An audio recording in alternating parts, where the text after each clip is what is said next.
kind of a weird day. I don't normally film on Saturdays, or like, I guess you'd call it during personal time, but Sydney stole my camera, so I don't have any footage for this week's episode.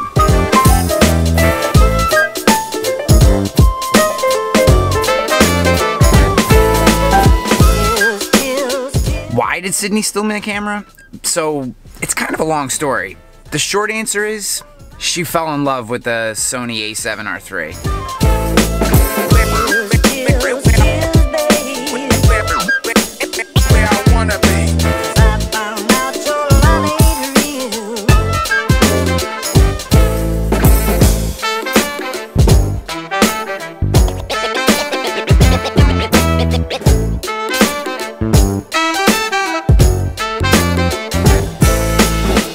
So here's the funny thing.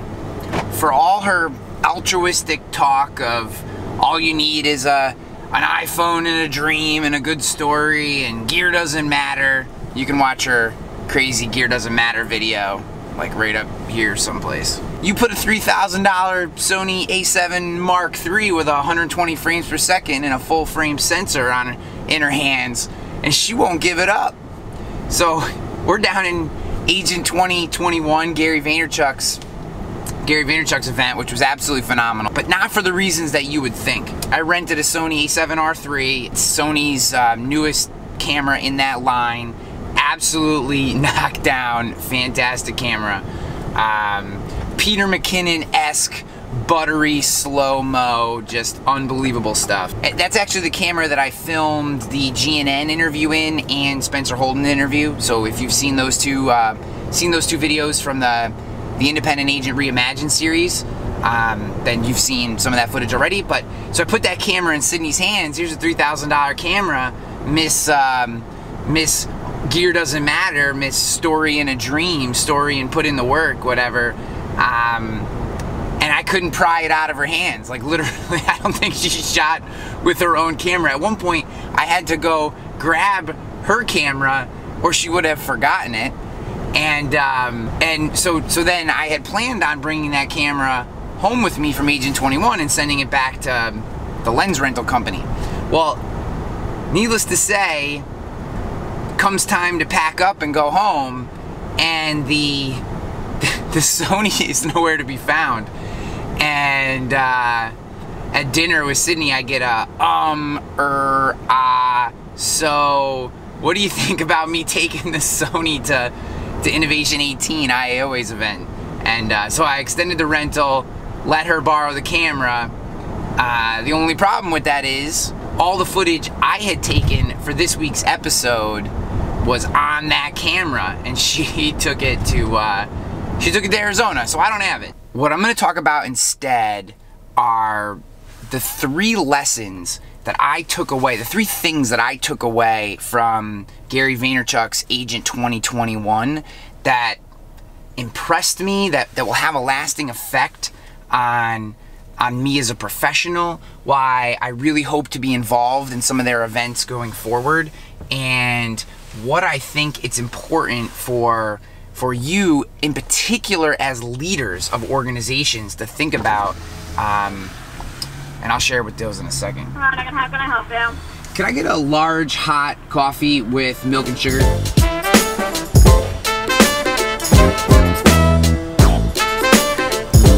Ryan Hanley runs on Dunkin'.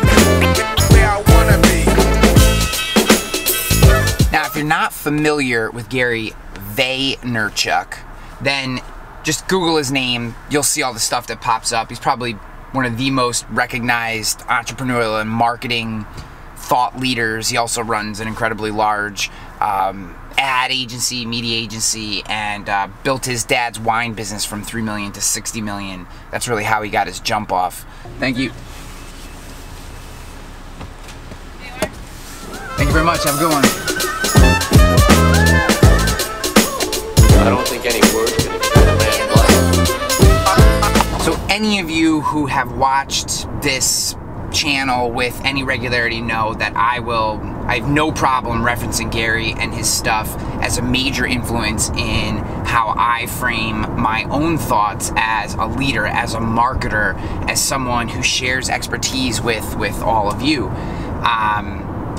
I won't say that his thoughts craft my own. I'm not a disciple. I'm not just regurgitating his thought process, but I do think the way he thinks about the world and the way he thinks about operating his business and being a leader, it in many ways runs parallel to my own, and he's very, very good at articulating that thought process, so it helps me frame my own thoughts. It's like a mentor, but you know, I met him for the first time 2 days ago. So that being said, when you have someone in the digital space that you've never met in person, that you've only seen their content online, man, and I've had this happen to me before, there's always like this little thing in the back of your head where you're like, I'm really worried that they're a jerk, right? That they don't really care, that they're just doing it for the money, that everything is a facade, that they're not really legit in the things that they say. That's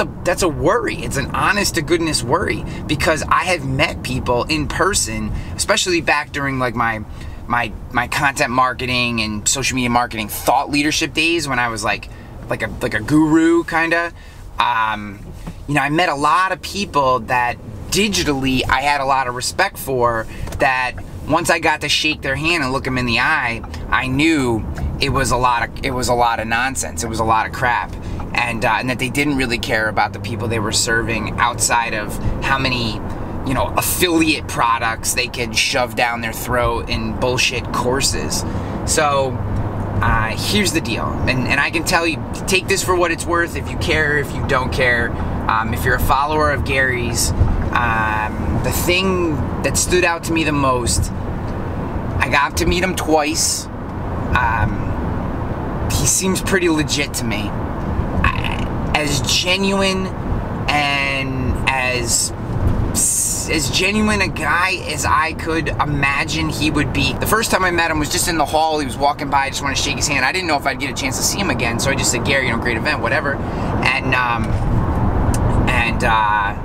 obviously I laid the pitch on him that Agency Nation and VaynerMedia should be working together. Shook the dude's hand, and he asked me 3 follow-up questions in a 45-second period. Now think about that. You've probably met 300 people. He's probably met 300 people already that day. 300 brand new people he's never met before in his life. And he took the time to ask me 3 follow-up questions after our initial handshake and bro shot. I don't know many people that do that. I gotta be honest with you, having gone through Elevate and understanding just the whirlwind of what it is, the emotional kind of up and down and expenditure that you give when you are hosting a conference, and for him to take that moment, lock eye to eye, and give those questions back, that takes a lot of effort. I understand and appreciate how much effort that takes, and you have to actually give a shit to do that, because if you don't, you're just not going to be able and or willing to expend that energy. So that was number one. Second time I met the guy was actually after the event, because I was a speaker at Agent2021. I was able to work my way into this after hours VIP event, and I got to spend with Michelle Linka, who I absolutely adore, who I wouldn't have met Gary again if it wasn't for her. She kind of forced me to stand in line because she wanted to meet him, and I just thank you so much, Michelle. I'm so glad you made me do it, because I got a chance to talk to the guy a little longer, and man, it was just it was awesome. Just nice to know that this person whose content you respect, whose ideas you respect, was willing to give you like 5 to 7 minutes of their time and really be engaged, not just like, oh yeah, that's nice. Asking follow-up questions, asking more about Michelle, asking more about me, about what we do, how we would improve the event, and really taking it to heart. And I just was blown away by that, because not just Gary, but I was thinking about my own efforts. How sometimes when I'm a speaker and I'm completely exhausted after a 3-hour workshop, sometimes maybe am I giving enough to the attendees of that event who who've come to see me speak or are at that event, and they come up and ask a question. Am I giving them enough of myself? Am I being engaged in that moment? Am I really diving in and helping them, or am I just trying to get through that encounter because I'm completely out of energy, right? Like that's a real thing. You do an hour, 2 hours, 3 hours on stage, like you give it everything you got, you are emotionally spent, mentally spent. Like you just don't have a lot left. And you know, I was impressed by that, and it really made me think about my own performance and how when I'm in those situations where someone has a follow-up question and they come up, don't try to rush through that encounter. Really spend time and be intentional and be in that moment with them so that you can continue to deliver as much value as they need you to deliver. I mean, that's your job. That's why you're there. I don't know. Made me question what I do, and not question in a bad way, but just it really made me think about who I am. So that was a very long one. Number 2 was Gary's people. So the employees, the staff, the people who were there from VaynerMedia were knocked down. They were knocked down. They were awesome. They, just as Gary was so willing to engage you if you caught him in a moment, they were as well. And big shout out to Emma and Kim Garcia and Steve Babcock, who I had a chance to talk to. I mean, completely willing. They're just as exhausted, just as spent as Gary was, and they were completely willing to give you just as much enthusiasm and time and attention. It speaks to the culture that he's created at VaynerMedia, and it made me think about Agency Nation and how do I continue to evolve the culture. How do I continue to mentor and help enable the people who work for our company? How do I help create the best environment, the culture that they want to work in, that I want our business to be? Because what it does in return is deliver the most value to you. I got more value out of Agent 2021 because over the last 7 or 8 years, however long VaynerMedia has existed, Gary has pushed his beliefs and culture down to his people, and now they embody that culture, and it gets pushed out to the clients and the attendees and people like myself. How the culture that Gary talks about definitely transcends down to his people. They live it, breathe it, and it ultimately delivers a better product. It helps him deliver a better product to people like myself who attend his events or are his clients or just his audience members. So that was a big one for me. The third and final thing that I would take away from Agent 2021 actually had nothing to do with Gary himself or his staff, but it was the idea. So one of the things that was really interesting about Agent 2021 was I felt it had the same energy and the same level of entrepreneurial or intrapreneurial spirit, that energy and enthusiasm that made Elevate so special. But what was different, what made Agent 2021 a different event, an event that I will absolutely positively attend again next year. Hopefully I'll be a speaker. And what's up, dude? Number 1 takeaway from Agent 2021. Just keep on pushing and put the chips all in, because the cost of generating the attention on the platforms that we need to generate that attention on is going to be increasing very soon. So what was really powerful was how Agent 2021 brought people who had similar belief structures, growth, enthusiasm, energy, caring about your customers, working tactics, grinding, hustle, all these ideas, right? These high-level conceptual ideas. Brought them all together, but from different industries. So it wasn't just insurance people, it was real estate agents and auto sales and travel, and it was this melting pot of ideas. And even inside of the insurance space, it was life insurance agents and health insurance agents. And I think that mix of professionals created a dynamic that you couldn't anticipate the result, but as someone who had a chance to meet with hard-charging real estate agents and life insurance agents who I've never actually been at conferences with before. I think it was incredibly powerful. I'm done.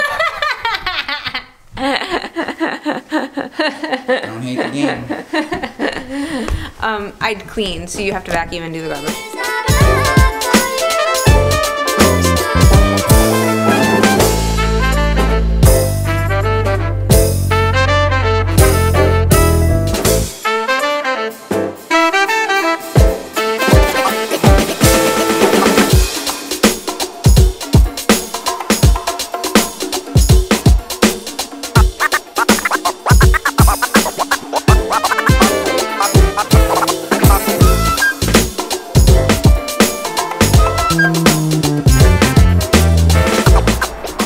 Crosscut of different industries who all share the same value structure made for some really interesting conversations and just tons of great interactions. I mean, lots of new friends, and the other fun part was injecting some agents who I know have this entrepreneurial spirit, like Woody Brown, Ashley Fitzsimmons, the guys from GNN, Matt and Zach. You know, getting to spend some really quality time with them. We shared a panel together.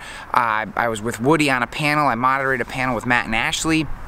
And then making new friends like Sina Azari from Present Financial Group.